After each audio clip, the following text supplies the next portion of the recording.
¿Cómo se mide la evolución de las personas? La evolución de las personas no se mide por la pureza que tienen o por lo amorosa que son. Yo puedo tener una vida con un guión en el cual parezco ser una santa e interiormente ser una prostituta. Es decir, que lleve guardado muchas cosas que no están aflorando. Y en otra vida, con otro guión, puede ser al revés. Ser una persona que parezca agresiva, violenta, con un montón de condicionamientos mentales, pero que internamente tengo mucha pureza, mucho menos que sanar que la otra. La evolución de las personas podría medirse por el nivel de atracción hacia la liberación. A todo aquel que le llama mucho liberarse es porque está muy crecido, porque está ya muy escarmentado de la vida, y es porque está en el punto para subir. Claro, el ego siempre nos va a decir que somos demasiado poco para liberarnos. Pero, ¿quién soy yo? Yo soy el Cristo, pura conciencia, Sat Chit Ananda, ser, conciencia y felicidad. Lo que ocurre es que en el momento en que esa conciencia se identifica con un cuerpo, es el ego. Claro, la liberación vista desde el punto de vista del ego, desde el nivel del ego, me dice que yo me tengo que liberar porque yo creo que lo real es que yo soy el personaje y toda la infelicidad y la culpa que me rodea es debida al mundo externo. Desde el punto de vista del ego, liberarse es salir del sufrimiento e ir a otro estado imaginario como un cielo, como un paraíso, pero que a la vez no deja de ser ilusorio, porque dentro del sistema de pensamiento del ego, yo no puedo imaginar cómo es Dios, ni cómo es la perfección, ni nada de eso. Solo puedo creer que lo sé, o fantasear con ese tema. Pero, al mismo tiempo, esto me sirve para ir dando pasos hacia la verdadera liberación.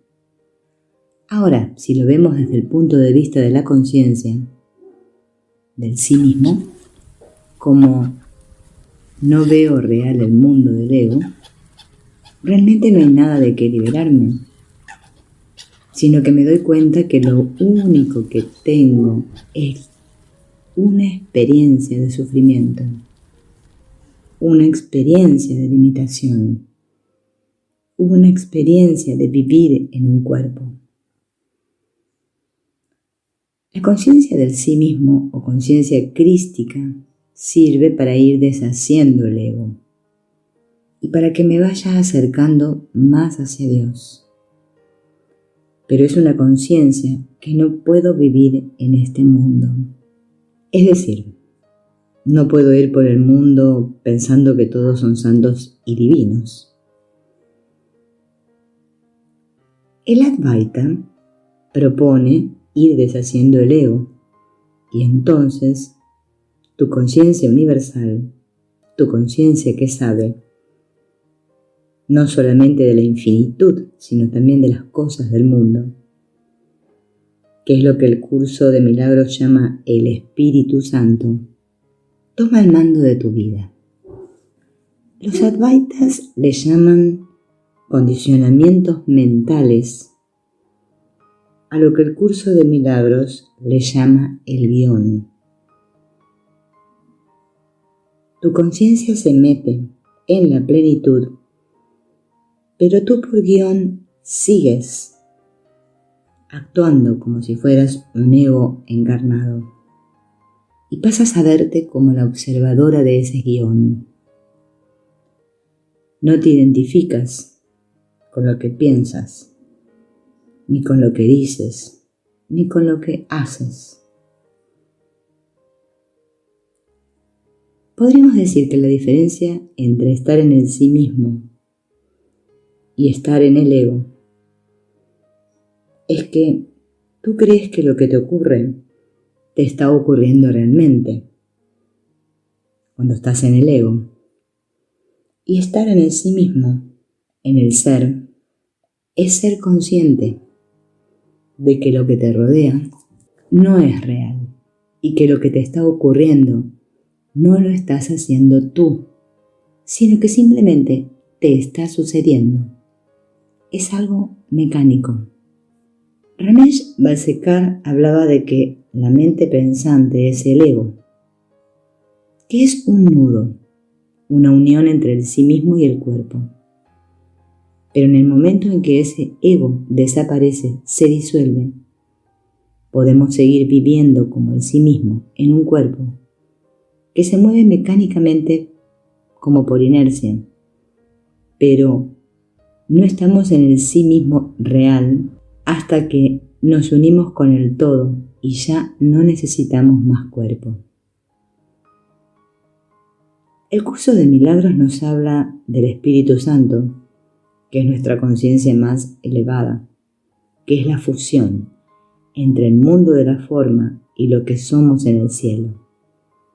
De manera que podemos permanecer en el ser y al mismo tiempo ser capaces de contemplar la ilusión y movernos en la ilusión como nos moveríamos en una obra de teatro o al interpretar lo que sucede en una película, siendo conscientes que lo estamos haciendo sin identificarnos con el personaje, porque sabemos que solo es un personaje de una obra de teatro, un actor de una película,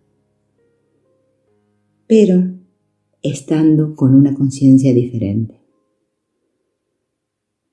Es como un videojuego en el que tú te metes en la conciencia de ese muñequito y de repente dejas de jugar al videojuego y vas al baño y entras en la conciencia del personaje que crees ser. El Espíritu Santo es algo así. Es algo que puede estar en los dos niveles de conciencia.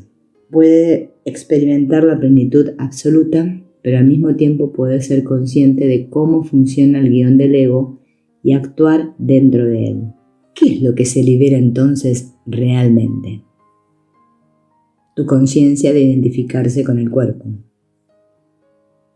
En el momento en que ya no me identifico con mi cuerpo, dejo de tener la experiencia de sufrimiento y limitación que estoy teniendo, porque vivo en la plenitud del ser y mi identidad con minúscula no existe. Pero mientras mi conciencia haya fabricado una identidad falsa, es decir, un ego, y se identifique con ese ego, ese cuerpo, que Ramana Maharshi lo llama el pensamiento yo, entonces voy a vivir una experiencia de limitación. En resumen, te liberas del pensamiento yo, del pensamiento de identificarte con un cuerpo y tener una experiencia de lo que no eres.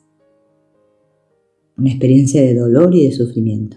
Como dice el curso de milagros, por creernos separados de la plenitud, sentimos culpa y miedo.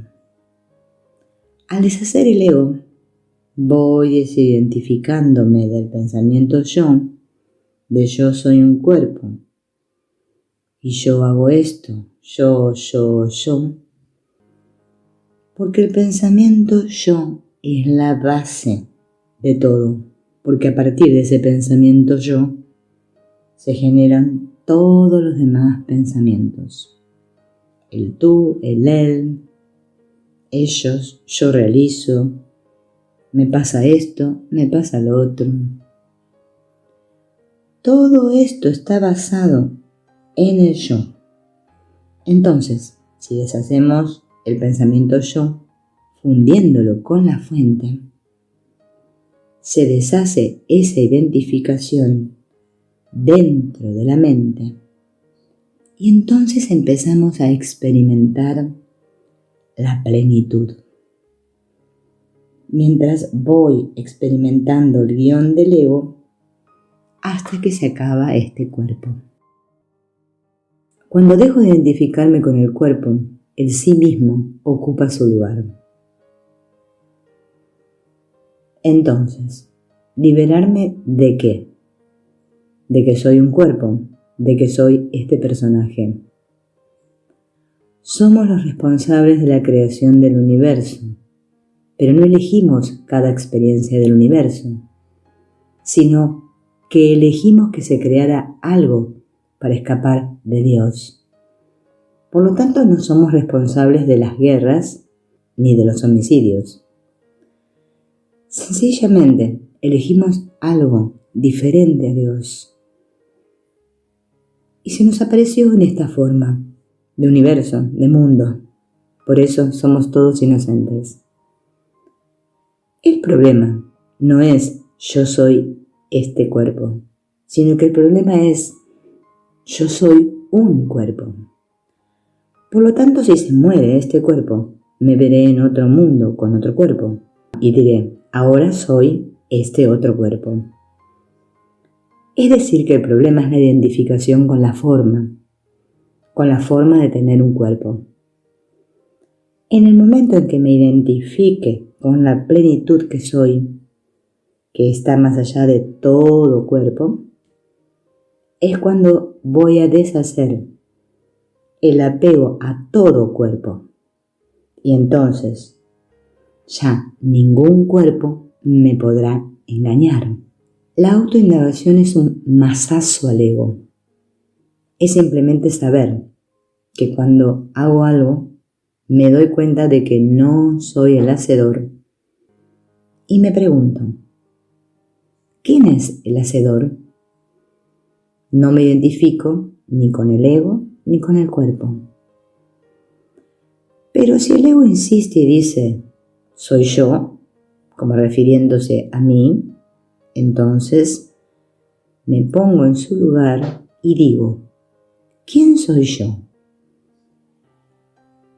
Esto hace que se dé vuelta y se meta en la mente. Y así se va deshaciendo. En el momento en el que empiezo a ver que ninguna persona es el hacedor de sus actos, estoy declarando la completa inocencia de todos los seres, porque al fin de cuentas nadie hace realmente nada. La autoindagación se aplica al 100% de todo lo que pienso, en todo momento y todas mis actuaciones. La autoindagación machaca al ego. Ramana Maharshi le llama a las resistencias del ego condicionamientos mentales.